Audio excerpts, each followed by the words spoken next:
Bien, bonjour à tous et nous sommes avec vous, comme vous le savez, jusqu'à 14 heures. D'abord, on fait la une de l'actualité, c'est la qualité de l'air. Vous savez, depuis quelques jours, on a une brume qui rend certaines personnes sensibles à ces malades. Olivier Félix a fait un sujet là-dessus. C'était aussi l'inauguration de la borne de paiement de la maison de France Service, mais cette fois-ci, c'est à Sainte-Rose et c'est Charles Dagonia qui s'est rendu sur place. Et puis, on va parler des archives de Bémao. C'est aussi Charlie Dagonia. Voilà. En ce qui concerne nos invités, on devait avoir Madame Edo, mais on a un petit problème téléphonique pour l'instant, on ne peut pas la joindre. Mais Madame Dominique Montout est là, bonjour. Bonjour. Merci d'être avec nous. Elle est agroéconomiste, spécialiste de l'économie sociale et solidaire et aussi dirigeante de cabinet conseil. On parlera avec elle de la 9e journée d'études des grands défis d'attractivité. Ensuite, ce seront les chroniqueurs José Thiolepin, Joël Damas, Cindy Okagos et Iman Soudan. Voilà un petit peu ce qui fait l'actualité. On commence toujours par la qualité de l'air avec ce sujet d'Olivier Félix. C'est parti.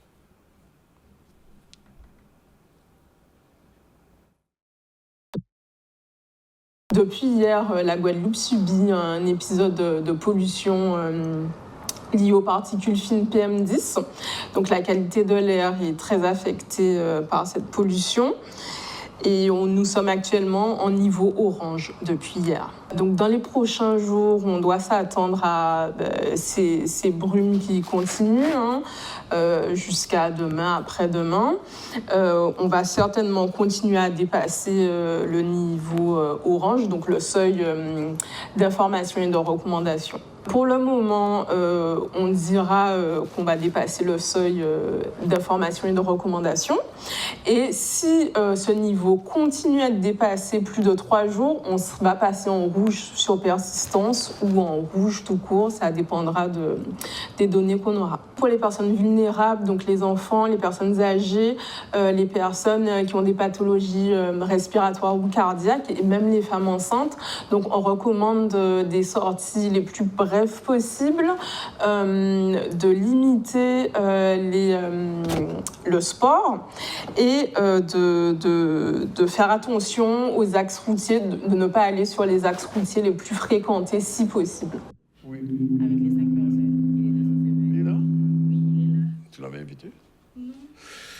Voilà, donc on va tout de suite, après ce petit topo sur l'air, puisque vous avez vu que l'air est assez mauvais. C'est pas comme disait Madame Descordés, c'est pas le moment d'aller, j'ai envie de dire, d'aller prendre l'air, de sortir et de faire de la course. Alors on va parler d'autre chose, puisque c'est la journée d'études des grands défis de l'attractivité territoriale. On a comme invité Dominique Montout qui est avec nous. Elle est agroéconomiste, économiste. Alors Madame Montout, merci d'être là. Comment ça va se passer cette journée? Alors, cette journée est organisée par l'IGRECOM. L'IGRECOM est un think tank qui est présidé par Narcisse Thérèse, une Guadeloupéenne, qui a ce think tank et un gros cabinet conseil dans le 16e arrondissement de Paris. Donc, la mission de l'IGRECOM, c'est de, c'est de mener une réflexion avec un collège d'experts sur les freins au développement dans les économies insulaires.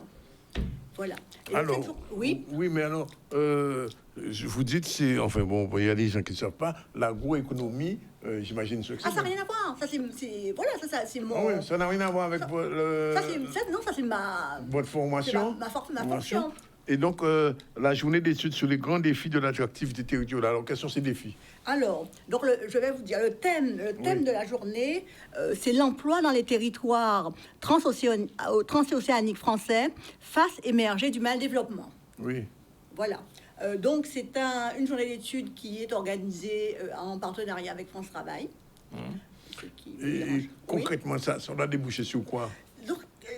Donc, il y aura des experts qui vont rendre compte des réflexions qu'ils ont menées.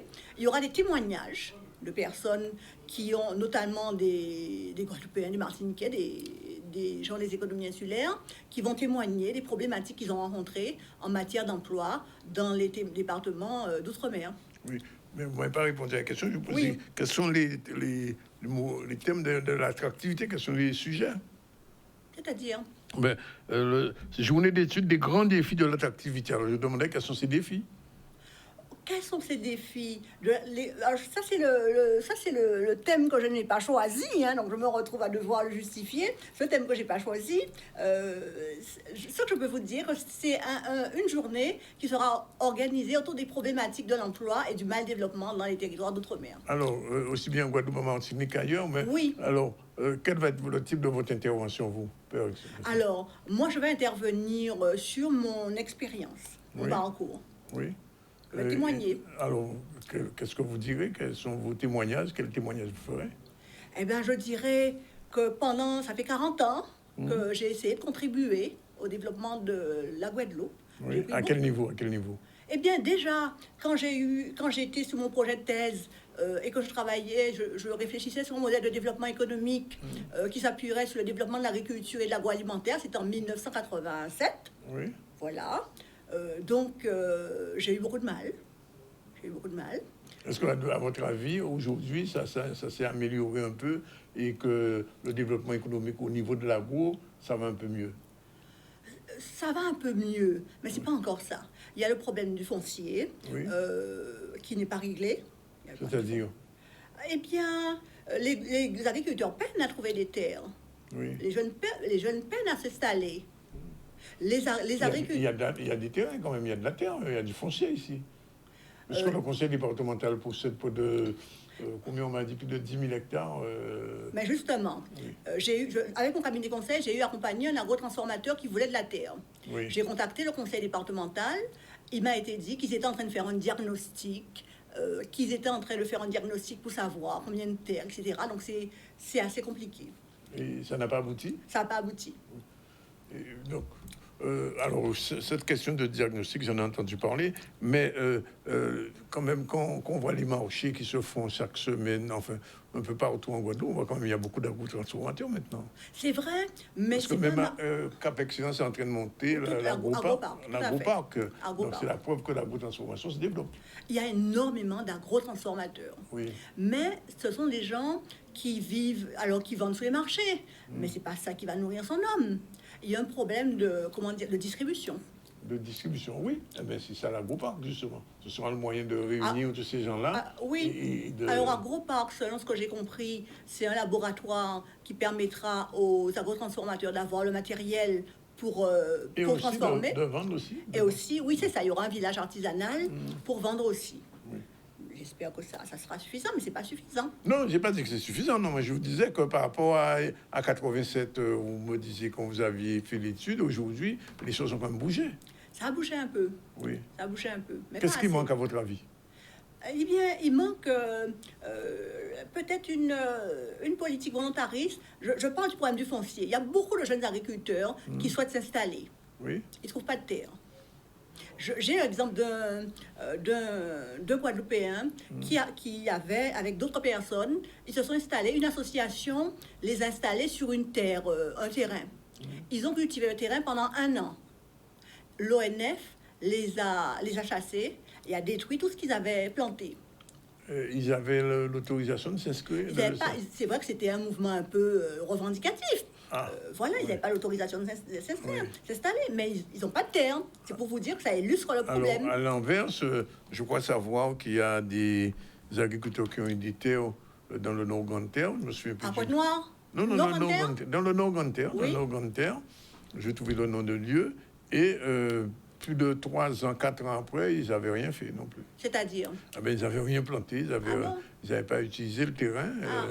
Et ça a causé un peu de soucis au niveau de... Parce qu'ils avaient fait une demande, comme vous dites, au niveau de la collectivité.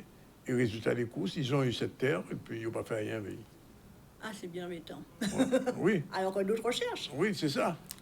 Bon, je ne dis pas que, au niveau du conseil départemental, c'est eux qui ont leur politique, mais si vous comparez un peu ce qui se passe en Guadeloupe avec ce qui se passe en Martinique, vous savez qu'en Martinique, la terre appartient au béquet. C'est ça. C'est vrai qu'on est mieux lotis. On est mieux lotis. Alors, peut-être qu'il faudrait une politique un peu plus volontariste. Ça, c'est une question qui se pose. Alors, dans ce débat, cette journée, est-ce qu'on parlera de ça? Non, parce que c'est sur l'emploi. Oui. Alors, sur l'emploi, alors, qu'est-ce qu'on peut dire de plus sur l'emploi qu'on n'ait pas encore dit? Alors, il faut savoir qu'on a un taux de chômage 2 à 3 fois supérieur à celui de l'Hexagone. Ah ben oui. Donc c'est quand même un problème. Voilà. Et depuis longtemps. Et depuis longtemps, donc c'est quand même un problème. Oui. Et je crois que Et c'est qui à ne la va pas être source. résolu. Qui va pas être résolu. Vous pensez, vous êtes défaitiste? Pardon? Vous êtes défaitiste? Non, c'est pas des bêtises, je suis lucide et réaliste. D'accord. À la veille des élections, vous entendrez beaucoup de promesses, mais la réalité, c'est que comme on a un pays où les décisionnels ne sont pas en Guadeloupe le plus souvent, ça vient de Paris ou de Bruxelles, donc il est évident que ça ne va pas être réglé. D'autant plus que vous savez, quand vous prenez par exemple le POCI, Oui. qui en profite? Les béquilles. Voilà. C'est ça, Propriétaire c'est de la voilà. banane, La banane. Et en plus, on est encore toujours sur les deux cultures, canne et banane. Voilà. Et l'ouverture vers d'autres productions est plutôt compliquée. C'est compliqué. On a vu ce qui s'est passé pour ceux qui font du melon, par exemple. Ils ont eu beaucoup de difficultés et quelquefois, c'est la région qui est obligée de verser de l'argent. Donc, c'est ça le problème. Alors, le problème de l'emploi, bien évidemment, il n'est pas lié qu'à ça, il est aussi lié à la structure même du pays. Oui, c'est vrai. C'est une structure. Alors, quand on fait ce genre de journée d'études, je me pose la question, vous débouchez sur quoi? Alors, donc, ils ont, donc je disais qu'ils ont l'ambition de mener une réflexion pour identifier les freins et être force de proposition pour les décideurs, pour ceux qui voudront bien. Nos décideurs sont qui? Ce que vous savez. Pour les décideurs.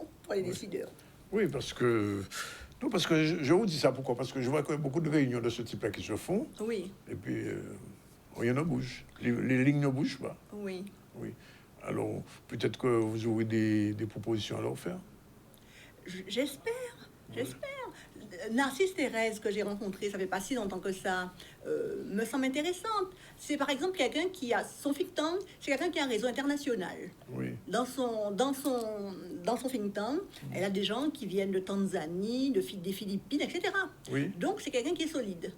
C'est quelqu'un qui est solide, c'est quelqu'un qui a de grandes compétences et un grand réseau.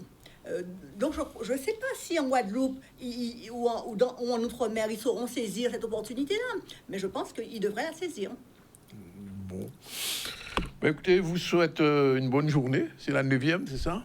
Je ne sais plus. La 10e, oui, 9e journée d'études de grands défis d'attractivité. C'est le 13 juin. Oui, c'est le 13 juin, oui. À midi. Donc, les gens pourront le suivre en visioconférence, oui. En s'inscrivant à contact@idrecom.com. Contact. Alors.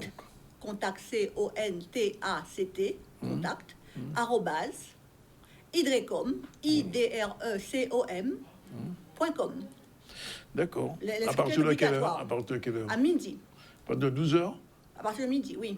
12h, heure locale. Heure de Guadeloupe. Heure de Guadeloupe. D'accord. Bien. Donc, les gens vont s'inscrire, ils vont recevoir un lien pour visionner. De connexion, voilà. Oui. Bon. Écoutez, vous souhaite une bonne journée, une bonne 9e journée, puis on attendra la suite. Voilà, il est à 12h49. On va à l'inauguration de la borne de paiement EDF à la Maison France Service. C'est à Sainte-Rose, sujet de Charlie Dagonia. C'est fait. C'est extrêmement complexe pour des personnes âgées notamment, qui veulent payer leurs factures, de monter jusqu'à Bergevin, parce que vous savez, aujourd'hui on fait ça par prélèvement parfois, mais les gens aiment bien savoir ce qu'ils payent, etc. Donc bon, on a toujours le sentiment d'être mieux contrôlé lorsqu'on paye ses affaires soi-même. Et donc cette borne permettra, non pas seulement aux gens de Sainte-Rose, mais de tout le Nord-Bastère, parce que je vois que c'est la seule borne dans le Nord-Bastère, de pouvoir venir ici, faire moins de kilomètres pour régler leurs factures. Et puis surtout aussi, rentrer en contact directement par la borne avec EDF. Ça veut dire que si vous avez une demande à faire, si vous avez un souhait, vous pouvez aussi, c'est une borne qui est écologique en plus. Donc je crois que c'est un outil intéressant pour le service à la population. Et d'ailleurs, vous voyez, c'est à côté de France Service qui est un espace où nous recevons continuellement des personnes sur tous les sujets. C'est une forte demande effectivement de la population puisque on le voit quotidiennement au niveau de l'espace France Service. Les gens viennent justement pour pouvoir payer leurs factures d'électricité et c'est vrai qu'aujourd'hui, on a vu avec tout ce qui était dématérialisation, certaines personnes peuvent rencontrer des difficultés. Donc là, c'est justement un nouveau moyen de paiement pour la population et même on va même étendre à la population du Nord-Bastère qui peuvent venir justement au niveau de la borne pour payer leurs factures d'électricité. L'idée, en fait, si vous voulez, c'est que le France Service est un guichet unique. Ça veut dire que peu importe la difficulté que vous avez, peu importe la question que vous posez, vous devez être en capacité de trouver une réponse dans cet espace-là.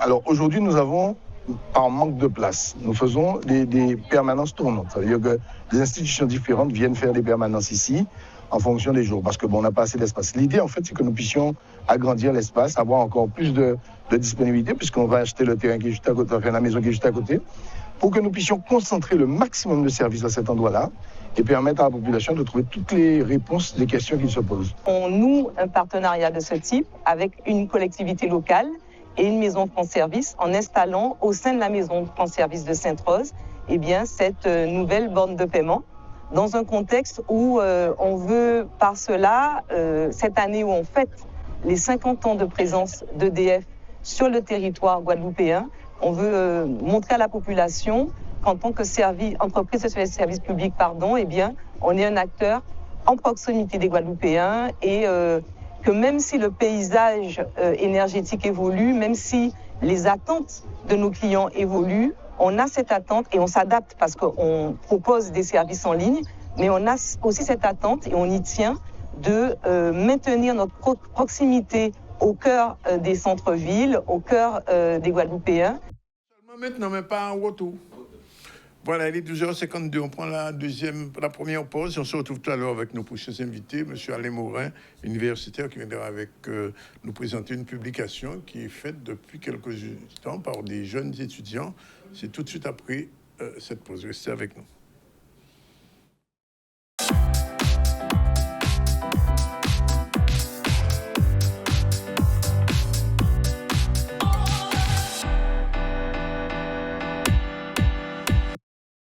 Voilà, eh bien, il est 12h58. On revient sur la deuxième partie du ZCL et on va recevoir notre ami Alain, monsieur Morin. Bonjour. Bonjour. Il est accompagné de madame Céline Guillaume. Bonjour. Bonjour. Et deux jeunes étudiantes journalistes stagiaires, je ne sais pas comment dire, ou apprenantes. Oui, journaliste. Ah oui, bon. Oui, effectivement, parce qu'il y a un journal, je vais le montrer, ça s'appelle Démocrate Parole. Alors, je vais demander à M. Mourin de nous expliquer comment l'idée est venue et c'est quoi le Démocrate Parole en deux mots, et après on vous donne la parole et on donnera la parole à Mme Guillaume aussi. Alors, allez. Avant tout, bonjour à toutes, à tous Oui. qui nous regardent. Mais en fait, il faut savoir on regarde la Marie-Galante, hein, parce que la Marie-Galante nous regarde beaucoup. Beaucoup, tout à fait. Et je salue les Marie-Galantaises. Et il faut savoir que dans nos maquettes de formation, nous avons une offre donc, de discipline avec des socles qui sont incontournables, l'analyse économique. Je donne l'exemple de la filière économie. On a le pôle des méthodes quantitatives, on a aussi un pôle d'informatique, etc. Mais on a besoin aussi d'offrir aux étudiants un certain nombre de disciplines de découverte. Et donc c'est l'occasion de dire que dans de pratiquer, formation, de pratiquer, de découvrir d'autres univers, par exemple la photographie. Moi, quand j'étais étudiant, j'ai appris la photographie à l'université. Et la guitare. Il y a aussi la musique, la guitare. Et donc j'ai eu l'idée de proposer aux étudiants de comment concevoir et mettre en œuvre un journal fait par les étudiants et à destination. Alors, c'est même pas un journal, ça c'est un magazine. Un magazine. Un voilà. magazine. Et nous en sommes au numéro 6 pour dire qu'il y a beaucoup de choses qui se font en Guadeloupe, qui se font sur le campus et qu'il faut valoriser parce que c'est vrai que nous sommes dans un monde où tout doit être diffusé, on doit échanger autour de ce que font nos jeunes, nos étudiants. Alors, je pose la question à Madame Guillaume. Comme vous êtes rédactrice en chef, comment vous fonctionnez avec le directeur de publication? Parce qu'un journal, il y a le directeur de publication, et puis il y a après le rédacteur en chef. Alors, comment vous travaillez avant de donner la parole à jeunes? Alors, le directeur de publication, franchement, il nous laisse beaucoup de liberté. Donc, on lui soumet les propositions d'articles, et il nous dit en général, OK. Ah oui, il ne refuse jamais. Franchement, c'est très rare. Oui. Alors, avec les étudiants, c'est vrai qu'on forme vraiment une équipe. En fait, je souhaite vraiment qu'on fonctionne comme dans une rédaction, comme dans une vraie rédaction. Une rédaction. Voilà, chacun a vraiment un rôle. Et du coup, ils proposent aussi des articles. En fait, c'est eux qui proposent des articles. Alors, moi, des fois, je suis un peu garde-fou en disant attention, On n'est pas là pour... c'est pas, voilà, on va pas dénoncer, c'est pas un journal de revendication. Mais en général, voilà, les idées sont vraiment très bonnes. Il faut sélectionner. Parfois, il y en a vraiment trop. Il y a trop. Il y a plus de mots. Oui, parce qu'on a commencé avec 16 pages, je crois. 16 pages. Et là, on est à 24 pages. Oui, donc, c'est pas fini. Ça monte en gamme, comme on dit. J'essaie de mettre une limite, mais c'est très dur parce qu'ils ont beaucoup de choses à dire. Monsieur Moret aussi nous donne des idées. Et franchement, voilà, c'est un journal qui est devenu très, très riche. Les étudiants, ils ont plein d'idées et plein de choses à dire. C'est un journal aussi où ils s'expriment, mais pas que, parce qu'ils apprennent aussi des règles journalistiques. D'accord. Voilà, il y a beaucoup de liberté de la part du rédacteur en chef, mais qui guide aussi, tout à fait, parce que on travaille par thématique. Vous voyez, par exemple, le numéro actuel, on le verra tout à l'heure, c'est ciblé sur le monde du cinéma. Sur le monde du cinéma. Voilà. Mais les autres éditions, on va en parler tout à l'heure, on va examiner le détail. Juste un dernier mot, et je donne la parole aux jeunes. Quelle est ce qu'on appelle en journalisme la ligne éditoriale, c'est-à-dire le parcours que vous faites journalistiquement, quels sont les sujets qui reviennent le plus souvent? Alors, la ligne éditoriale, il faut savoir que ça a été travaillé dès le premier numéro. Il fallait créer aussi tout, le nom, même le petit logo. Enfin, il y avait vraiment tout à créer. Et effectivement, la fameuse ligne éditoriale qui a été beaucoup discutée. Et en fait, les étudiants, ils ont voulu faire un journal vivant qui reflète vraiment aussi leur quotidien, mais pas que leur quotidien à eux seulement d'étudiants, mais des jeunes aussi en général en Guadeloupe. Donc c'est vrai que les sujets reflètent cette ligne vivante, animée et de terrain. En fait, voilà, c'est ça. Alors, je me tourne vers Samia Abbas. Bonjour. Bonjour. Alors, cette expérience journalistique a commencé déjà depuis presque une année déjà. Le second semestre. Pour ma part. Alors, comment ça se passe pour vous? Alors, pour ma part, ça a été... c'était la première fois que j'étais assistante rédactrice en chef. J'ai eu la chance, du coup, d'avoir ce rôle avec une de mes collègues. Et je dirais que ça a été parce que j'avais une très bonne équipe. Vous êtes combien au total? Quand même, au dernier semestre, là, je crois qu'on était quand même 15-20. Enfin, on était quand même assez une grosse rédaction. Oui, c'est une rédaction. En fait, Constantine n'a pas tout ça de journaliste. Je vous dis ça. Mais une petite précision, il faut savoir que c'est une matière qui est proposée. Une matière qui est proposée à l'ensemble des étudiants de la faculté. Et il y a un panel d'une dizaine de matières. Et c'est pas pour groupe d'une vingtaine, en général. Parce que je vois qu'il y a Oui, alors? On était très nombreux. Et donc, on avait une voix très clairement plurielle et très engagée cette année. On a eu énormément d'idées. Bon, on n'a pas pu tout prendre, donc on réserve ça pour les futurs étudiants. Mais dans l'ensemble, c'était une très bonne collaboration avec l'équipe qu'il y avait cette année. Je pose la même question. Moi, du coup, je suis dans le journal depuis la 3e édition. La 3e édition. Numéro, 3e édition. Le 3e numéro. 3e numéro. Alors, le 3e numéro, c'est celui-là. C'est celui-là, oui. Vous avez écrit dedans, j'imagine? Oui. Alors, c'était quoi l'article? C'était sûr? Voilà. C'était pas grand-chose, sachant que c'était une matière découverte pour moi à ce moment-là. Du coup, j'avais fait le programme Erasmus, qui a la page... Alors, c'est quelle page? 16. La page 7, bon. Ah oui, je vois.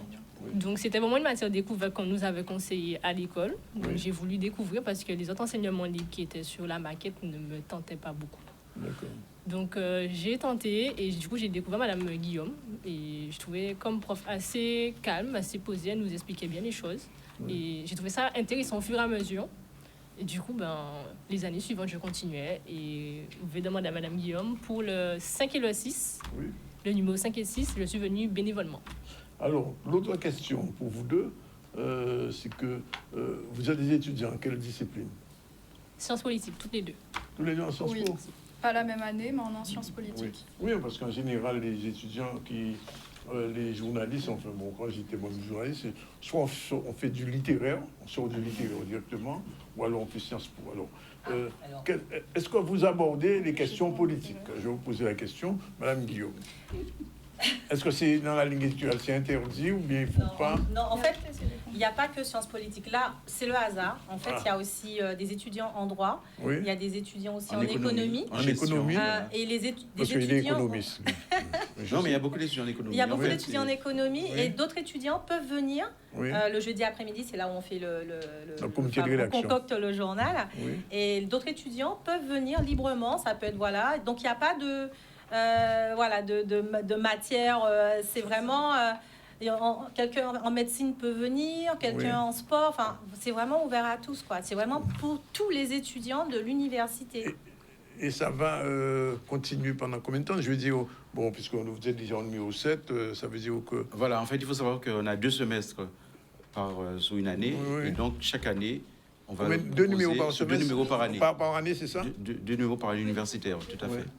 Et donc, alors, est-ce que ça permet de repérer des jeunes futurs journalistes? Excellente question, parce qu'on a eu des étudiants qui ont finalement découvert une vocation et qui ont poursuivi leur cursus à l'issue de la 3e année vers des écoles de journalisme. Ah, d'accord. Donc, on a déjà eu plusieurs. Ah, mais ça, c'est moins super.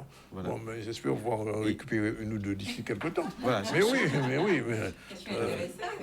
Les cordonniers ne doivent pas être mal chaussés. Ah non, absolument. Non, mais je dis ça parce que... pourquoi je dis ça? C'est parce qu'en réalité... toutes les rédactions de Guadeloupe, que ce soit France Antilles, Guadeloupe Première, etc., ou RCI, ont du mal à trouver des journalistes en Guadeloupe.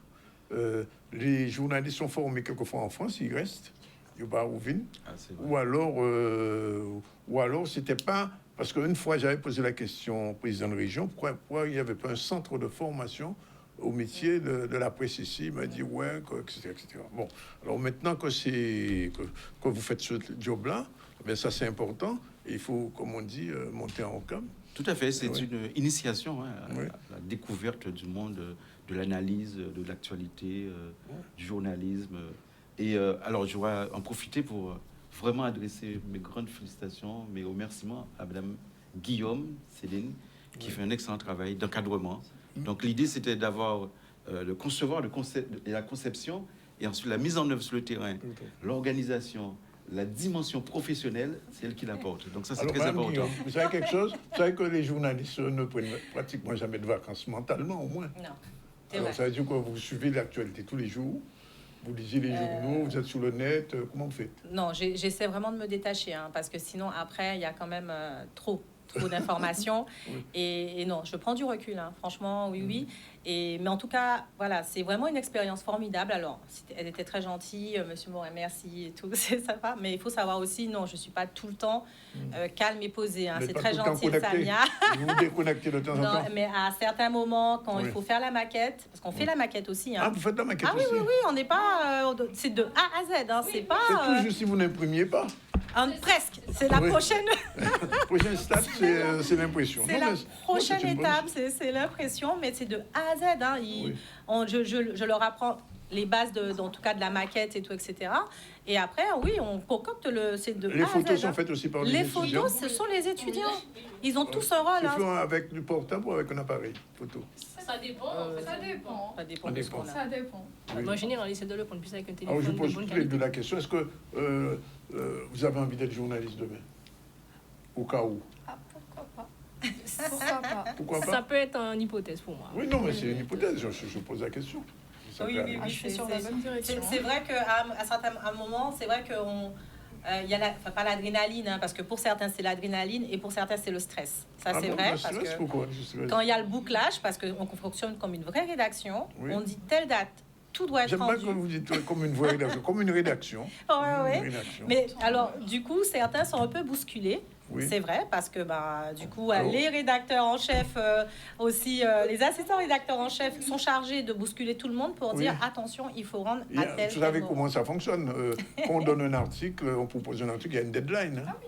Il faut la respecter. C'est la rigueur. En fait, c'est la rigueur. Donc, c'est ce qu'ils apprennent aussi. Je pense, parfois, c'est un peu difficile parce que moi, je suis quand même bien derrière eux à un moment. Mais après, je suis très contente parce qu'on a fait quand même, je trouve qu'il y a eu des articles vraiment de qualité. Il y a eu des recherches, des vraies enquêtes. Et franchement, moi, voilà, je trouve que c'est en tout cas... Un dossier sur le cinéma 100% Guadeloupe. Non, mais ça, c'est important. Voilà, et surtout, ça me paraît important de signaler qu'ils doivent faire cet exercice tout en conciliant les contraintes dans les autres matières. Parce qu'ils sont évalués dans une diversité de matières. Oui, surtout parce que, en fait, pour la maquette, on le fait durant les examens. Donc, il faut savoir concilier autant les révisions que finir la maquette. Oui. Parce que ça compte aussi pour les notes. déjà. Mais du coup, les examens sont finis, là, c'est les rattrapages. Mais en général, c'est plutôt durant les examens qu'on doit finir la maquette. Alors, vous savez un professeur, vous savez, en dehors de l'économie, sa spécialité, les ICC, vous n'en avez jamais parlé? C'est un spécialiste. Hein. C'est lui qui m'a fait découvrir ça, d'ailleurs, il y a quelques années. Et moi-même, je suis devenu fan. Et puis, d'ailleurs, j'en parle pas parce que c'est pas le moment. Mais non, mais c'est un spécialiste des industries culturelles et créatives. Parce que le monde du journalisme, tout le domaine, la filière... Mais oui, je sais bien. Tout ce qui concerne la presse écrite... c'est rattaché de ce vaste secteur des ICC. Et effectivement, ce sera l'occasion pour nous plus tard de concevoir un dossier peut-être sur les ICC. Mais de toute façon, M. Morin, en tout cas, les 2 derniers numéros, on a été quand même très... avant, c'était le créole dans la musique. On a été interviewé, M. Ladrezo. Donc, il est vraiment support par rapport à ça. On sait très bien. Hein, et puis, on avait fait un article sur l'enquête sur les ICC au sein de l'université. Donc... Mais Madame Guillaume, vous l'écrivez aussi? Comment? Ça vous arrive d'écrire des articles? Ah, mais je suis journaliste aussi, oui. Ah ouais. Ah ben, si j'enseigne le journaliste, il faut à minima quand même que je sache de quoi on parle. C'est une question intéressée. Mais en off, après, on va découvrir le champ des activités de Madame Guillaume. Très intéressant. Madame Guillaume, en dehors du journaliste, qu'est-ce que vous faites? Non, mais dans le domaine professionnel et tout. En tout cas, voilà, je suis journaliste.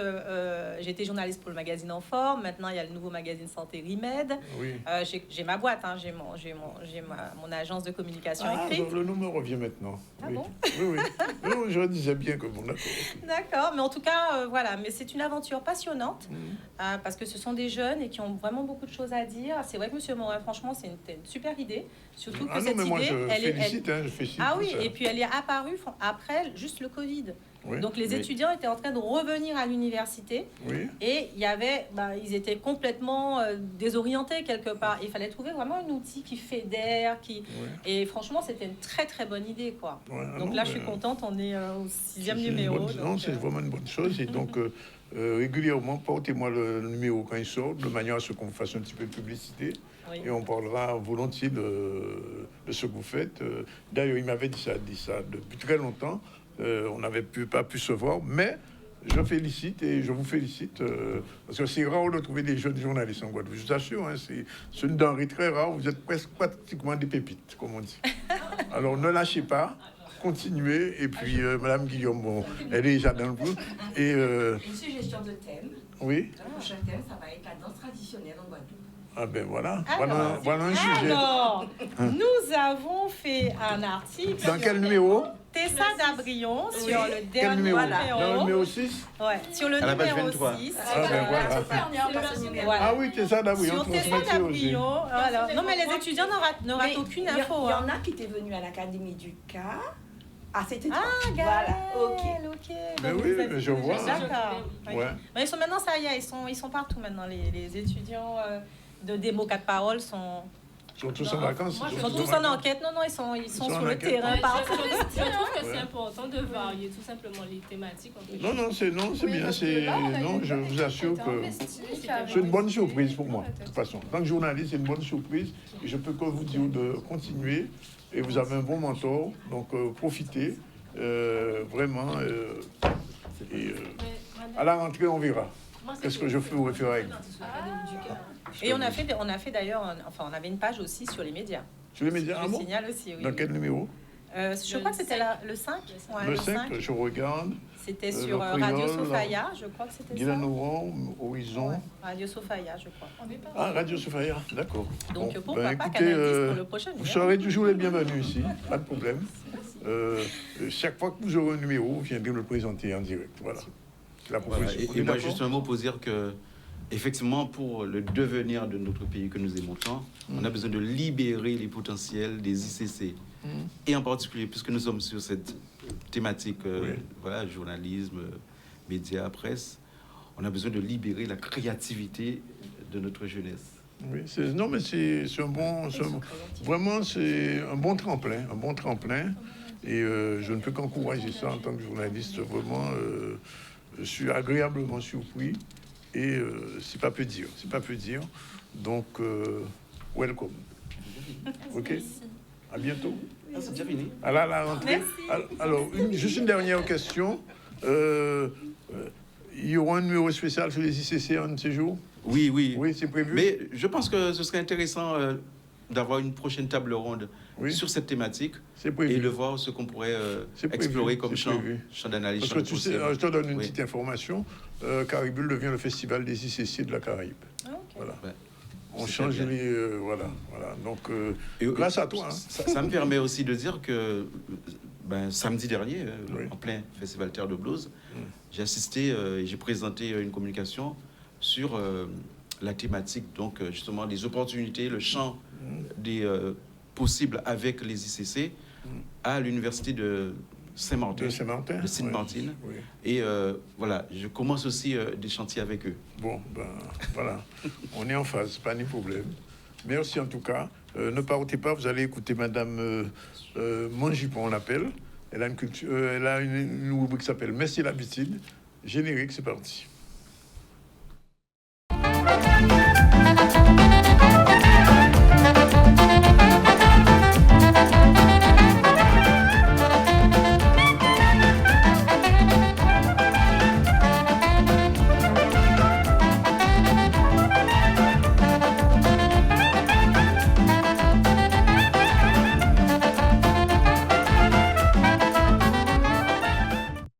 Bonjour José. Bien bonjour. Bien bonjour. Bien bonjour tout le monde qui est là. Bien bonjour pays là. Et qui vient de parler de là? Aujourd'hui là, nous allons parler des jardins créoles. Jardins créoles. Alors, juste pour revenir, parce que c'était les journées des rendez-vous au jardin. Oui. Donc c'est c'était la journée samedi. Hein? Oui, rendez-vous au jardin. Donc c'est une initiative européenne. Oui. Donc j'ai voulu m'intéresser plus particulièrement à nous, comment on vit notre rendez-vous au jardin quotidien et ce que c'est que notre jardin créole. Alors, qu'est-ce que c'est le jardin créole pour les gens qui ne savent pas? Alors, juste les jeunes, est-ce que vous connaissez un jardin créole? Pourquoi il est jardin et créole en plus? On en connaît un à l'université de Fouilleul et il est porté par les étudiants en Master 1 et sous la direction de Madame Pamela Auberton, qui est à la fois professeure tout à fait et chercheuse en sciences politiques. Voilà, voilà. Tu vois, ce sont des jeunes qui sont connectés. Oui. C'est rarissime, mais c'est une bonne chose. Ce jardin créole, il est l'héritier de très, très vieilles traditions. Et pendant des siècles, comme tout ce qui se passe dans les colonies, les traditions s'accumulent. Hein, l'une ne chasse pas l'autre, mais elles s'accumulent pour former un nouveau corpus de règles et de gens, nous cas, vivation. Donc ce jardin créole, c'est un modèle d'agroécologie, comme viennent de le préciser. Je suis très fière et flattée. Et c'est un véritable reflet de la culture créole, avec les mélanges des différentes influences, des apports qui sont arrivés par vagues successives dans les colonies, et donc amérindiennes, on les a trouvées, apports africains qui sont arrivés avec les esclavisés, apports européens, et un peu plus tard, avec l'arrivée les apports des Indiens et aussi les apports des Asiatiques. Alors, la différence qu'il y a, c'est que les Africains n'ont pas amené de plantes. Alors, ils n'ont pas amené, alors que les Indiens ont emmené des plantes. Mais les Africains n'ont peut-être pas amené de plantes, mais ils ont emmené des pratiques. Oui, ils ont amené des savoir-faire et ils ont emmené une philosophie du jardin Bocas. Oui. Donc, c'est vraiment... Et donc, forcément, c'est un jardin qui... Puisqu'un jardin, il a une âme, parce que il retrouve tout ce que chaque peuple a laissé de son empreinte, de son âme. Donc, c'est...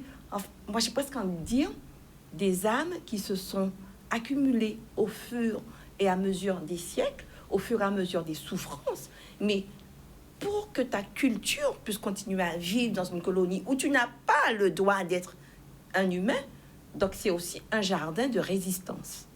Donc il faut le voir comme ça, c'est surtout un jardin de résistance.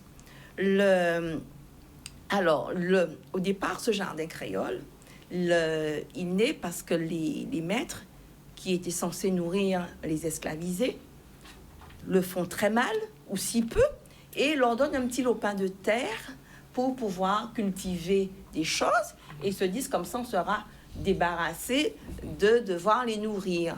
Sauf que c'est très bien, ils y cultivent, mais ils transmettent sur ces lopins de terre des pratiques, des choses reviennent et ils transmettent aussi des savoirs.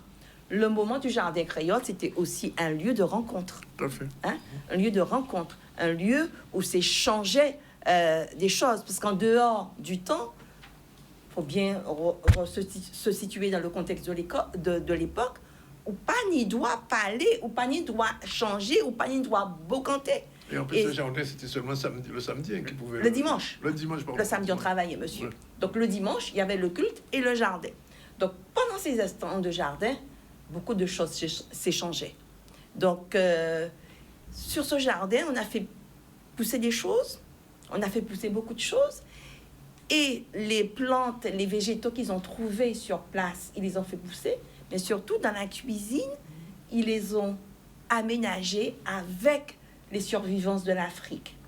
Et certains aliments étaient interdits. Ils ont trouvé ici des plantes qui correspondaient plus ou moins à ce qu'ils avaient là-bas, mais surtout, ils ont résisté et les ont cuisinés avec les souvenirs qu'ils avaient de l'Afrique. Donc, le jardin créole n'est pas qu'un jardin, c'est aussi un acte de résistance. Donc, je ne sais pas si elle vous l'a dit, mais il faut vraiment le vivre comme ça.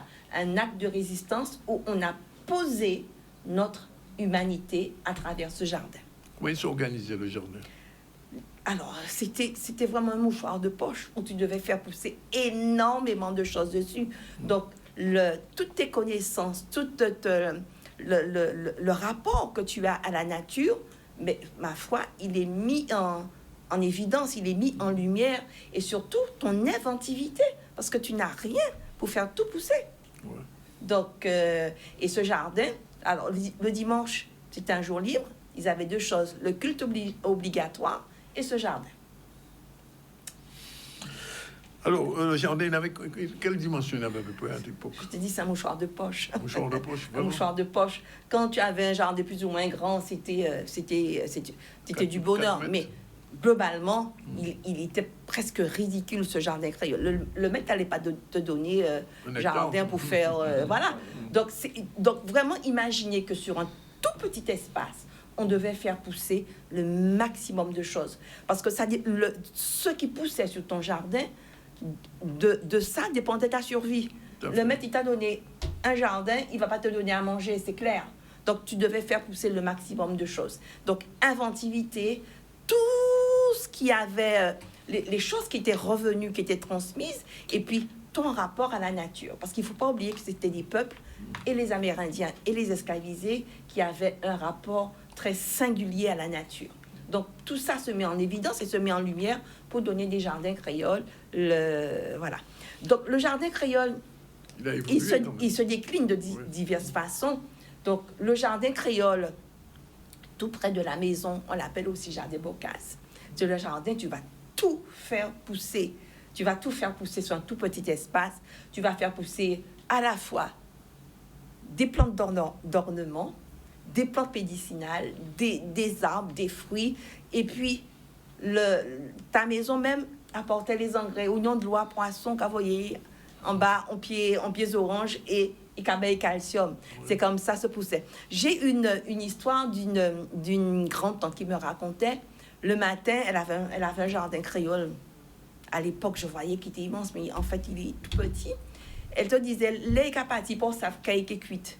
Ouais. Et c'est en revenant de sa promenade qu'il était qu'à cuite. Donc, ça, il ramassait, c'est ça, il était qu'à cuite. Donc, on ramassait des petits pois, on mélangeait, petits brins épinards, petits brins... Voilà. C'est comme ça que ça fonctionnait. Alors, le jardin créole, il peut se décliner aussi, ce qu'on appelle des bitués, un peu plus loin de la maison, sur les mornes. Donc là, il avait des dimensions beaucoup plus grandes. Oui. C'était pas un jardin Bocase, c'était aussi un jardin créole, mais avec des dimensions beaucoup plus respectables. Et il ne se trouvait pas à proximité de la maison. Généralement, dans les mornes, les endroits où on ne voulait pas trop cultiver, donc on le confiait à ces personnes qui étaient en charge de cultiver ce jardin créole. Il a évolué pour donner des règles.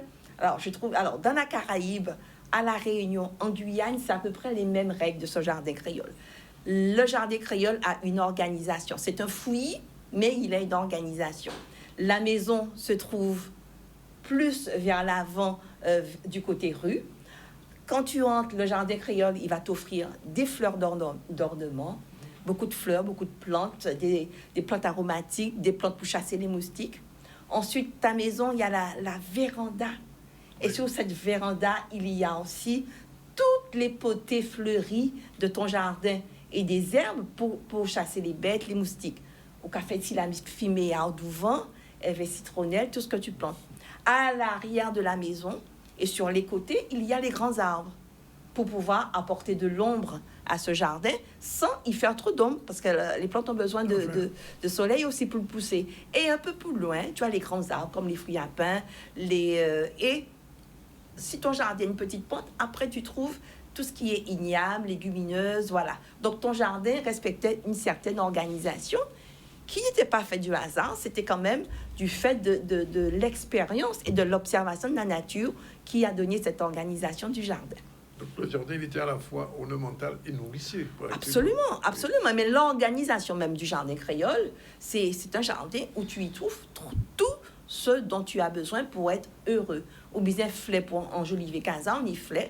Ou bien plantes pour soigner les plantes, ou bien zèbre pour chasser moustiques et compagnie, ou bien pied bois pour manger. Donc c'est vraiment le jardin créole qui te permettait de vivre en autosuffisance. Merci José, merci en tout cas pour... Alors, j'ai trouvé même que en observant le jardin créole, on pouvait déceler la personnalité de son propriétaire. D'accord. Ah bon? Il y a certains souvenirs à Casamance qui savent qui mon ami. Un gens savent qui mon ami, mais qui voit ça mieux.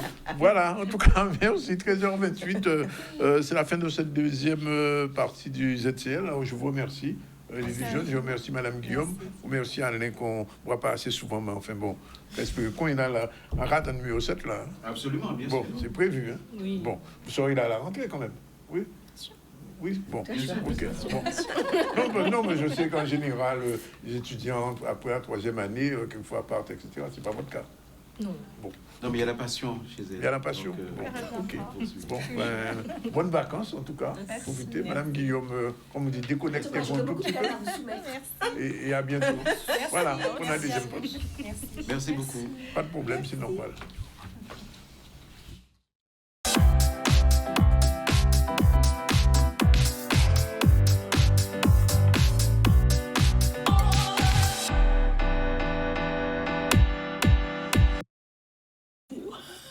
Voilà, il est exactement 13h35. Les dames sont là. Joël Damas, bonjour. Bonjour. Elle n'est pas seule, elle est avec Cindy. Bonjour Cindy. Bonjour. Okagos. Et Iman est là. Bonjour. Oui, Iman Siodan, bonjour. Iman Solsis. Bien. Je rappelle rapidement que depuis le début du Z, on a parlé de la qualité de l'air avec Guadeo. Alors, ce n'est pas le moment de faire des sorties, d'aller faire du sport en grand air, parce que l'air n'est pas très bonne qualité. On a aussi vu l'inauguration de la borne de paiement EDF à la Maison France Service à Sainte-Rose. On a vu le maire, il a expliqué un peu ce que c'est. Et il y aura un prochain sujet sur les archives à Bimaro. Mais avant, on va parler de la chronique de Joël. C'est l'envie d'écriture. Donc, elle n'est pas seule. Comme chaque fois, elle est venue à quelqu'un. Madame Okagos, bonjour. Bonjour. Merci d'être là. Merci. Et Joël, vous allez m'expliquer un petit peu pourquoi Cindy est là aujourd'hui. Parce que je vois un livre que je ne sais pas, il me semble que c'est un livre que je connais. Non, un livre que tu as déjà lu. Il ressemble, c'est pas vrai. Alors, explication. Alors, Cindy, déjà, deuxième Cindy, puisque la semaine dernière, on a reçu une Cindy. Mais oui, il y avait une Cindy. Le but la semaine dernière, c'était vraiment de recevoir les deux Cindy en même temps. Mais on a eu un couac, mais je pense que chacune a décidé qu'elle voulait son émission, d'accord? Donc, la dernière fois, on a eu Cindy, voilà, une première Cindy, et la deuxième Cindy, là, aujourd'hui. Il n'y a jamais de centre, il y a une troisième derrière. On ne sait jamais. Oui, d'accord. On ne sait jamais. Alors, oui, Cindy, découverte. Oui. On devait déjà se voir, Cindy, puisqu'elle avait à l'époque besoin de conseils un peu par rapport à son livre, etc. Donc, on m'avait dit, oui, Cindy. Et c'est vrai que je ne sais pas dans quelles circonstances. On n'a pas pu se rencontrer, du coup. Oui, c'est vrai. Donc, ensuite, j'ai su que son livre était sorti. Oui. Déjà, la première de couverture m'a appelé tout de suite. ce trésor que tu es, avec vraiment, pour moi, l'image était vraiment très parlante. Et j'ai eu envie de la découvrir, donc du coup, je la suivais sur les réseaux au départ.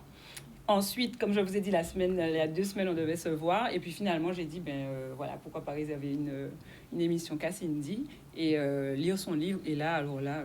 C'est quoi un Cindy? Découverte. Non, c'est un livre qui parle de mon cheminement à la rencontre de ma valeur personnelle, mais en parlant de mon histoire et en parlant des différentes expériences que j'ai vécues. Et, en fait, j'inspire le lecteur à aussi découvrir sa propre valeur. Donc, c'est un livre qui a différents textes. C'est un petit peu ce qu'elle a fait dans la chronique, c'est ça? Pas vraiment, parce que moi, je raconte vraiment, c'est vraiment un récit. Oui, mais en fait, la différence, je trouve, c'est que elle met en plus des outils à disposition du lecteur, c'est-à-dire qu'elle se sert de son expérience pour pouvoir... Voilà, oui, pour moi, c'est un outil. Au-delà d'un livre, c'est un outil. Et c'est ce qui a donné cette envie d'écrire à Cindy? Oui aussi, mais pas que, parce que j'ai eu un déclic en fait à un moment donné de ma vie et je me suis rendu compte que moi aussi je pouvais écrire, en fait moi aussi je pouvais partager des choses, que j'avais le droit de faire ça. Avant j'avais toujours l'impression que l'écriture c'était pour les autres, que c'était pour les gens qui avaient fait de grandes études de littérature. Il ne faut pas dire ça, il faut plus dire ça. Et oui. Voilà, et puis et un moment, j'ai eu un jour, j'étais sur mon fauteuil, je me suis dit mais pourquoi moi, je pourrais pas me laisser écrire des textes. J'avais toujours eu des textes dans ma tête, mais que je mettais pas sur le papier, parce que pour moi, la phrase devait être trop correcte. Pour moi, j'allais pas savoir manipuler la phrase assez bien pour pouvoir la mettre dans un livre, et même avant de la mettre dans un livre, même la montrer à quelqu'un d'autre. Voilà, rien que ça. Et puis, il y a eu un déclic. Alors, d'une manière générale, avant de redonner la parole à Joël, qu'est-ce qu'on apprend dans ce livre en dehors du parcours personnel? La méthode, c'est quoi? Qu'est-ce qu'il faut faire ou ne pas faire? C'est ça? En gros, pas en détail. On apprend à être. À être? Tout simplement. D'accord. On apprend le « je suis », sans rien. Je suis, j'existe, je suis sur cette terre. Ça veut dire que j'ai le droit d'exister. J'ai le droit, en fait, j'ai pas de justification puisque je suis là, en fait. Oui. Et c'est tout. Joël qui... Alors Joël, je te laisse la parole. Oui, parce qu'en fait, elle rejoint totalement. Comme quand je dis que l'écriture, c'est thérapeutique, c'est vraiment ça. Elle parle vraiment du côté où ça laisse... Le côté manque de légitimité qu'on a, du coup, quand on se met à écrire, on se rend compte qu'on peut transmettre, qu'on peut aider vraiment d'autres personnes aussi à être, comme elle disait. Faire fi aussi de tout ce que les autres pensent, parce que moi, c'est vraiment ce que je retiens de ce que j'ai lu. J'ai eu envie de lui demander, est-ce que l'écriture, c'est quelque chose que tu pratiques au quotidien? Au-delà d'avoir écrit un livre, est-ce que c'est quelque chose que tu... Oui, c'est quelque chose que j'utilise souvent le matin. Lorsque j'ai mes pensées, j'ai trop de pensées, que mon esprit est embrouillé, j'écris pour me libérer, pour sortir tout ce qu'il y a dans ma tête et pour avoir un esprit plus clair et pour être plus à la rencontre de moi-même, en fait. Parce que des fois, on a des pensées autour, parasites, entre parenthèses. Alors, est-ce que l'écriture de ce bouquin, justement, a permis de vous retrouver, d'être ce que vous souhaitiez être? Oui, l'écriture l'écriture m'a permis, d'aller à la rencontre de moi-même et d'enlever plein de choses sur moi que je croyais devoir rajouter pour pouvoir avoir la légitimité d'être, d'exister et de faire, et d'enlever des masques, d'enlever des choses qu'on rajoute sur soi des fois parce qu'on se dit qu'on doit faire ça pour paraître bien et pour que les autres nous donnent de la valeur, en fait, nous accordent leur attention. Et puis voilà, donc ça m'a permis ça. Alors ça veut dire que quelqu'un qui aura ce livre-là aura l'envie d'être aussi. Aura l'envie d'être et va découvrir plein de choses sur elle-même. Sur elle-même qu'elle n'imaginait même pas. Et peut-être même l'envie d'écrire. Et peut-être même l'envie d'écrire quelque part, c'est vrai. Peut-être même l'envie d'écrire, l'envie de le lire aussi. Oui. Et du coup, en fait, j'avais vraiment... Il y a quelque chose qu'elle a mentionné dans le livre que j'ai trouvé assez pas surprenant parce que j'avais déjà entendu parler. Moi, je fais de l'écriture intuitive avec des personnes dans des ateliers, etc. Et là, j'ai découvert la lecture intuitive. C'est comme ça que je l'ai appelée, parce qu'en fait, elle nous invite vraiment à prendre, par exemple, le livre à n'importe quel moment de la journée, à n'importe quelle page. Oui. Et en fait, elle nous explique que... Une page et dire de lire. Alors, on va se prêter à l'exercice. Oui, bien sûr. je te donne le livre et je te demande de l'ouvrir à n'importe quelle page et de me lire vraiment la première phrase.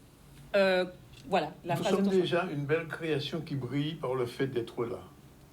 Or, c'est cette création qui brille déjà, veut encore être éclairée par autre chose. C'est comme si une étoile demandait à une lampe torche de l'éclairer car elle voulait être vue, mais l'étoile brille déjà. Waouh! Et voilà, et pour moi, c'est important parce que même dans la journée, quand on a un petit moment de down, comme ça je les appelle un peu, quand on est un peu, voilà, quand on a ce genre de livre, on peut juste avoir un message qui va nous dire, ok, waouh, c'est bon, ben on reprend du poil de la bête et voilà, le message de l'univers, c'est ok, réveille-toi, tu es une étoile en fait, donc brille. Ça, c'est un exemple entre autres. Exactement. Et c'est vrai que je l'ai fait, l'exercice, à un moment, j'ai choisi une page. Mais j'étais vraiment surprise du message parce que j'étais dans un moment où j'étais en plein questionnement. Alors, je ne dis pas que ça a répondu à ma question, mais c'est vrai que j'ai eu envie vraiment de me donner 2 tapes, entre guillemets, de me dire, OK, ben on y va maintenant. Donc, c'est vraiment ça. C'est vraiment ça. Et j'aurais vraiment voulu qu'elle me dise qu'elle va écrire un autre livre. C'est la question suivante. Il y a déjà quelque chose dans les tuyaux, comme on dit. Oui, il y a plein de choses dans les tuyaux. Il y aura un autre livre, plus de pensées, parce que j'écris aussi tout le temps des pensées en fait que je note et je vais les rassembler. Oui. Il y aura un petit recueil de poèmes. Ah, quand même. Oui. Il y a un autre livre aussi que je vais écrire, qui est en écriture là en ce moment, mais qui est plus, c'est un peu comme ce livre-là, il est plus profond. Ce livre-là, il m'a pris du temps parce que je l'ai ressenti comme profond pour moi. Et le prochain aussi, c'est quelque chose que on va dire que comme marinée, je sais pas si on peut dire ça comme ça, mais quelque chose que je suis en train de faire l'expérience du livre en même temps. C'est un cheminement aussi à la rencontre d'autres choses. Donc ça fait au moins 3 livres. Oui, ça va faire 3 livres. Mais déjà, celui le plus actuel qui va sortir dans les mois prochains, c'est le recueil de textes. En tout cas, alors, en fait, Joël, chaque fois que tu emmènes quelqu'un, c'est quelqu'un qui a déjà quelque chose en prévision. Oui, c'est ce qu'on appelle l'envie d'écrire. Oui, voilà, mais quand j'ai de la chronique, ça s'appelle vraiment envie d'écriture. Ouais. Je l'ai dit, et encore une fois, jeu de mots, envie, avoir envie d'écrire, et envie, en fait, être en vie, en fait, et montrer que juste à travers l'écriture. Wow. Alors, je te pose toujours la même question, ton livre. Je sais qu'il va me poser la question. Oui, je vais pas. Mon livre est en maison d'édition, comme je te l'ai dit. Oui. Et l'autre est en écriture. C'est aux éditions Muorine. Oui. Et je leur fais un gros clin d'œil, justement, parce qu'ils ont sorti un document pour pouvoir aider justement les personnes à comprendre mieux l'édition. Alors, pour faire un peu le parcours, moi, mon livre, au départ, je l'avais fait en auto-édition. Donc, l'auto-édition, on est responsable vraiment de tout le parcours du livre, c'est-à-dire qu'on s'occupe de chercher la personne qui va corriger, la personne qui va imprimer, mettre en page, etc. Tout à notre charge. Et après, la promo aussi, on se charge de tout. Et la maison d'édition, alors, je ne dirais pas que c'est plus complexe, mais c'est vrai qu'il y a quand même un cadre. Et ils ont vraiment donné un document pour aider en fait les gens à ouvrir les yeux un peu sur la maison d'édition, ce que c'est, parce que des fois on dit les maisons d'édition. Le mode d'emploi. Voilà, le mode d'emploi, mais aussi enlever un peu le côté, parce que certaines personnes disent oui, les maisons d'édition sont là pour faire de l'argent sur notre dos, etc. Ce sont des voleurs. On a vraiment ce retour-là. Moi-même, j'étais un petit peu frileuse à savoir est-ce que je fais en auto-édition, est-ce que je fais en maison d'édition. Je me suis dit quand je vais revendre les livres, la librairie va peut-être. Voilà, donc il y a plein de non-dits et plein d'idées préconçues en fait sur le concept de maison d'édition. Et c'est vrai que j'ai trouvé ça bien de publier un document en toute transparence, vraiment avec voilà, les bons côtés et peut-être les mauvais côtés pour soi en fait, parce que après c'est une question d'interprétation, ça peut être bien pour toi ou pour moi. Et comme je dis, mon livre, je vais le ressortir. Alors, j'avais dit que je ne voulais rien changer. Oui. On va vraiment revenir là-dessus parce que c'est vrai que tant qu'on ne connaît pas, on a envie de garder quelque chose qu'on a fait. Parce que je disais que c'était mon bébé, donc voilà, je ne veux pas changer la première de couverture. Ils sont quand réellement soyez patient. Bon. C'est pas moi, encore une fois, c'est la maison d'édition. La maison d'édition, en quel téléphone mais il y aura du changement, il y aura des ajouts. Oui. Voilà, il y aura des petites choses. C'est un livre revisité, c'est ce qu'on appelle un livre revisité. Alors, revisité pas complètement, mais avec un ajout qui est important parce que j'ai participé à un concours d'écriture justement de nouvelles. On attend les résultats avec impatience à la fin du mois. Et c'est vrai que dans ma tête, cette nouvelle que j'ai écrite, je pense que je vais la mettre dans le livre. Voilà, exclusivité. Est-ce que tu parleras d'envie d'écrire dans ton livre?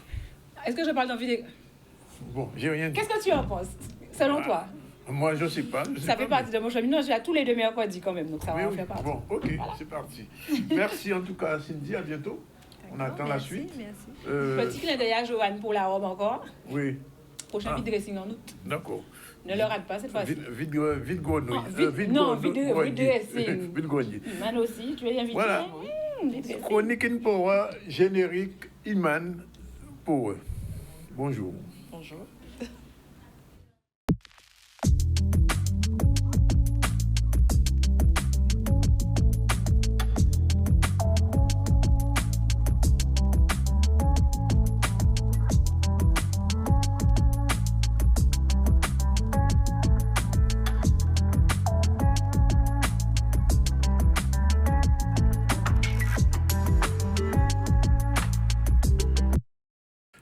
Comme tous les mercredis, quand elle est là, non, on n'avait pas fini.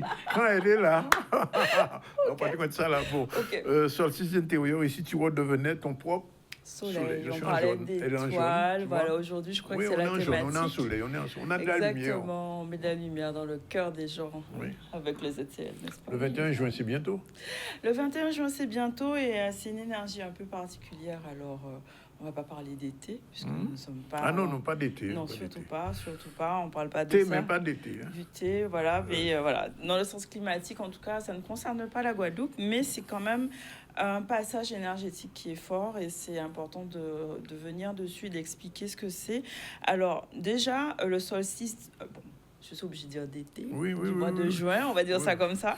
C'est un alignement cosmique déjà qui a un portail énergétique où le soleil est à son apogée. Donc, dans les pays tempérés, on va dire, on a l'équivalent, la même durée du jour et de la nuit.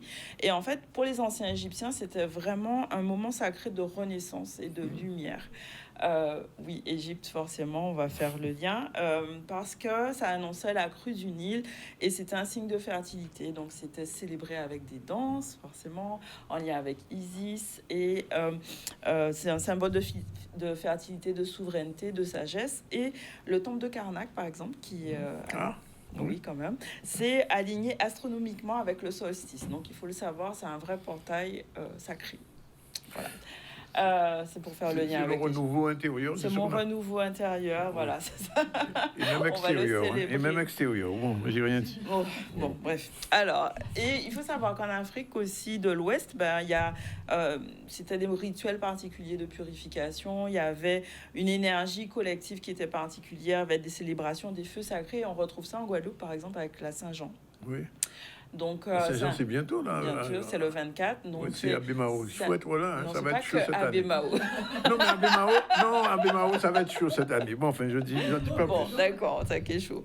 Donc, c'est pas que Abemao, c'est partout, c'est la Saint-Jean. Oui. Et c'est un héritage qu'on a de ces civilisations-là issues. Donc, on sent qu'il y a un changement qui se fait et tout le monde est un peu dans un bouillonnement. C'est la fin, c'est la clôture de quelque chose. On sent qu'il y a vibratoirement quelque chose qui se passe.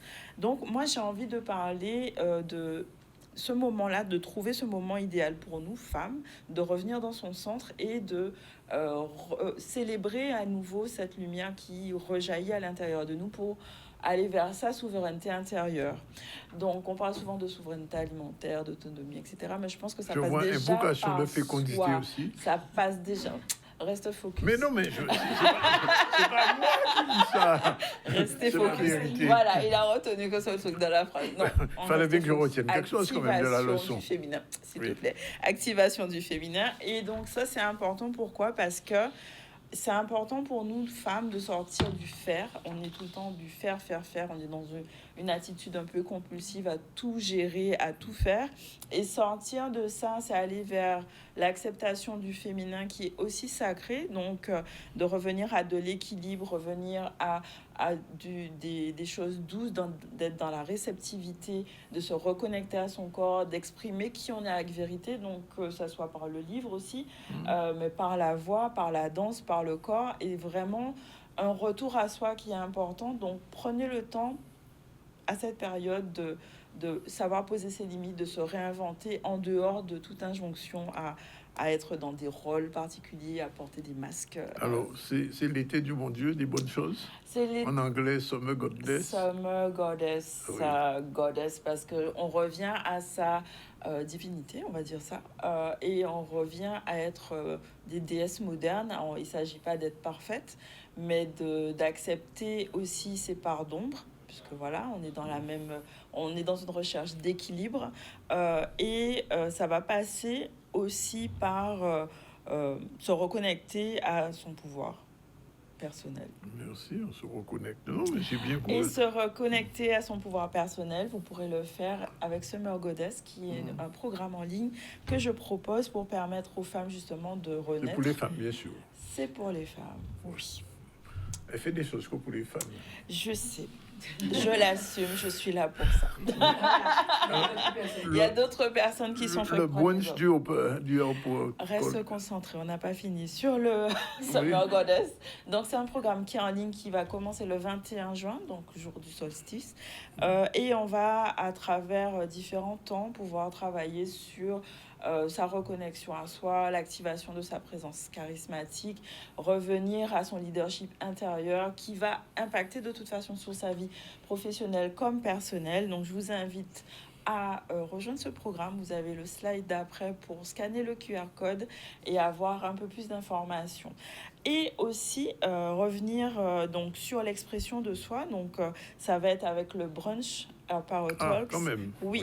Où on va vraiment pouvoir exprimer qui on est, oser sa place, oser sa voix. Et c'est ce qu'on propose le 22 juin, donc lors d'un brunch qui aura lieu au Gosier. Il s'agit de parler de mindset, de posture, de leadership au féminin. Et il y a un programme qui sera riche avec un atelier de prise de parole, des ateliers routine beauté, donc avec Yasmina qui sera avec nous, voyage sonore avec Adeline, donc on va être dans de la sonothérapie et libérer le chakra de la gorge qui est le chakra d'expression personnelle, et passer par le corps avec Sarah Aude où on va travailler son ancrage, sa respiration, sa posture. Donc c'est un programme qui est très complet, donc avec un brunch, donc on peut manger aussi, mais le but vraiment c'est de sortir de là avec une véritable transformation. En tout cas c'est ce qu'on souhaite. Les places sont disponibles, elles partent, donc n'hésitez pas à... Il en reste encore? Oui, mais scannez encore un autre petit QR code pour nous rejoindre. Et c'est vraiment le moment d'échanger entre femmes et de prendre sa place. Ça, c'est important. D'accord. N'est-ce pas, mesdames? Donc, on peut dire que le mois de juin, c'est un mois très vibrationnel. Vibratoire. Et très spirituel aussi. Oui, mais en fait, tout le temps, en vrai. Mais on va dire qu'on fait un focus particulier parce que c'est un portail. Et c'est le mois, en tout cas, où on peut décider de plus se cacher et d'oser sa voix vraiment. Et c'est une décision qu'on prend à l'intérieur de soi. Donc, je vous invite, mesdames, à le faire. Pas pour plaire aux gens, mais pour vous et pour un véritable changement et une véritable transformation de vos vies. Et je vous invite, pour celles qui veulent, encore, oui, que les femmes, j'insiste parce qu'il y a des hommes qui me demandent quand même en message WhatsApp ou Facebook. Non, c'est que pour les femmes. Là, je veux parler d'une série de Zoom que je vais faire, l'éveil des déesses modernes. Voilà, parce qu'on l'est toutes, on a toute cette part de déesse en nous. Donc celles qui veulent travailler avec moi et en connaître un peu plus sur mon travail et mon accompagnement, de me faire un message sur Instagram pour la suite du programme. Voilà. C'est tout? C'est tout. C'est déjà pas mal. Bien, pas mal. Bien, ben merci en tout cas. On a reçu Dominique Moutou tout à l'heure pour la 9e journée d'études sur les grands défis de l'attractivité territoriale. Elle nous a expliqué plus ou moins ce que ce serait. José Lopez nous a parlé du jardin créole. On a reçu aussi des jeunes journalistes avec Alain Morin. Il publie un journal qui s'appelle Des mots, 4 paroles. C'est très intéressant. C'est des jeunes qui n'avaient jamais fait de journalisme, qui sont en train de s'initier à l'écriture journalistique. Et puis on a terminé avec les femmes, Joël Damas, comme d'habitude, tous les mercredis. Quand elle est là. Voilà, c'est pareil. Voilà. Oui. Cindy Okagos, qu'on a découvert avec son ouvrage créé, rappelle-moi le titre. Voilà, de trésor. Et Iman qui nous a donné toute la spiritualité du 21 juin, le rendez-vous pour le brunch interdit aux hommes. Oui, désolé. Ou pas. Bon. Sinon, la qualité de l'air, c'était les infos. On en a parlé avec Olivier Félix. Nous sommes allés à Sainte-Rose pour l'inauguration de la borne de paiement EDF. Désormais, on n'a plus besoin d'aller faire la queue devant les bureaux d'EDF. Il y a une borne de paiement. Vous mettez avec le QR code, logiquement, vous pouvez payer. Et puis les archives de numéro, on verra ça demain. Voilà. 13h56, la réalisation était assurée par Yann pour ce midi et avec Malania et aussi, je crois qu'il est là, je crois l'avoir vu. Evans, ouais. Oui, Evans aussi, Emmanuel aussi, bien sûr. À demain, à la même heure, avec Iman, toute seule. I know.